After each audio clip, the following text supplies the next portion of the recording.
Le Seigneur soit avec vous. Et avec votre esprit. Évangile de Jésus-Christ selon saint Luc. Gloire à toi, Seigneur. En ce temps-là, Jésus descendit de la montagne avec les 12 et s'arrêta sur un terrain plat. Il y avait là un grand nombre de ses disciples et une grande multitude de gens venus de toute la Judée, de Jérusalem et du littoral de Tyr et de Sidon.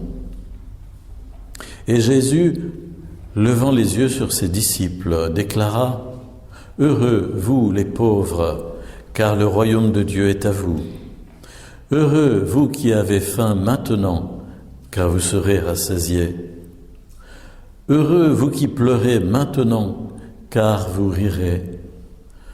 Heureux êtes-vous quand les hommes vous haïssent et vous excluent, quand ils insultent et rejettent votre nom comme méprisable à cause du Fils de l'homme. Ce jour-là, réjouissez-vous, tressaillez de joie, car alors votre récompense est grande dans le ciel. C'est ainsi en effet que leur Père traitait les prophètes. Mais quel malheur pour vous les riches, car vous avez votre consolation. Quel malheur pour vous qui êtes repus maintenant, car vous aurez faim. Quel malheur pour vous qui riez maintenant, car vous serez dans le deuil et vous pleurerez.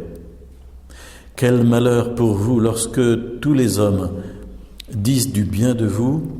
C'est ainsi en effet que leur Père traitait les faux prophètes.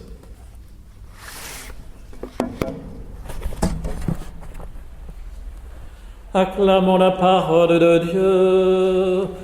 Louange à toi, Seigneur Jésus. Vous connaissez bien sûr les béatitudes, plus particulièrement celles qui sont données par l'Évangile selon saint Matthieu, que nous entendons systématiquement lors de la fête de la Toussaint. Mais ici, c'est la version de l'Évangile selon saint Luc qu'on vient d'entendre. Et comme vous le savez, les auteurs sacrés, les évangélistes ou autres auteurs de la Bible utilisent, en ce qui concerne les évangélistes par exemple, les paroles de Jésus, mais en même temps, ils en font leur miel et ils les restituent accompagnés de leur propre vision des choses. C'est important que nous comprenions bien cela pour éviter la perspective d'un évangile tombé du ciel, tout écrit comme ça, comme on dirait que le Coran aussi a été donné par l'ange Gabriel, dicté mot à mot. Non, ce n'est pas le cas pour l'évangile. Chaque auteur, à la fois reçoit la révélation et en même temps, il la modélise en quelque sorte à travers le prisme de sa propre perspective de restitution. Ainsi, pour saint Luc, il est très clair qu'il aime bien les basculements et il aime bien montrer que les valeurs de la terre, en fait, sont de fausses valeurs et que les valeurs du règne des cieux sont vraiment à l'inverse. Et c'est pour ça que dans ces béatitudes, quelque part, il écartèle encore les perspectives par rapport à saint Matthieu.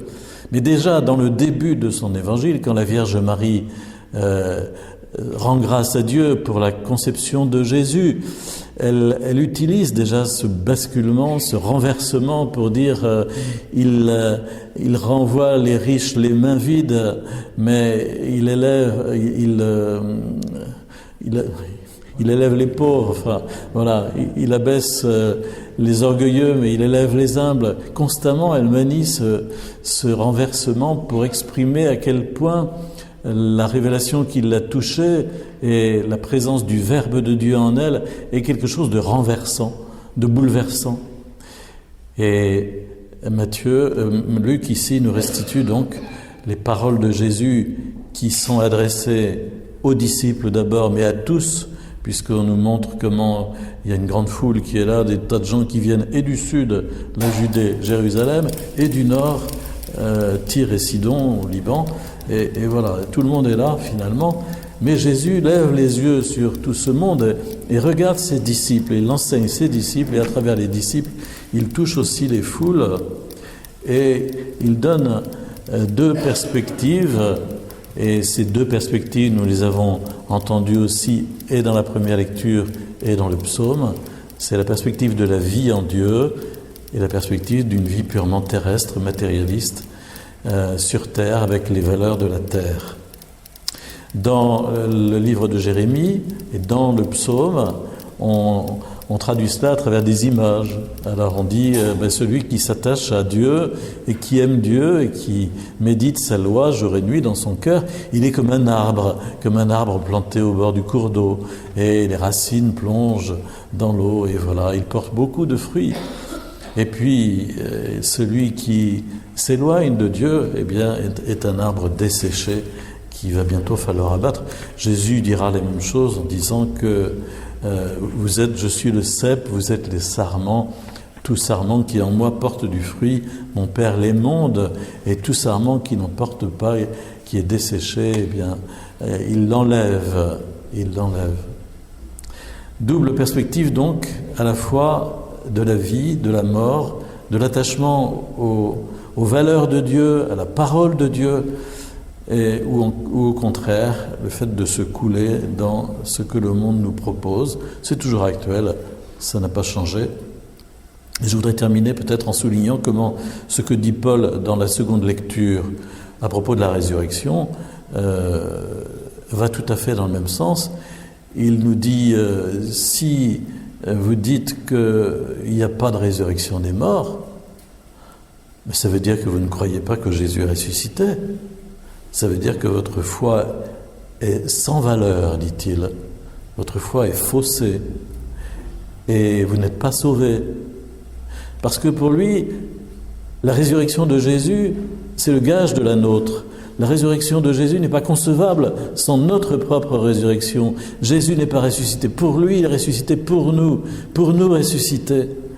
Et donc, affirmer que la résurrection, moi j'y crois pas parce que ça me semble hors de propos, eh bien vous niez en même temps la résurrection de Jésus, donc votre foi est sans valeur. Si nous avons mis notre espoir dans le Christ pour cette vie seulement, nous sommes les plus à plaindre de tous les hommes.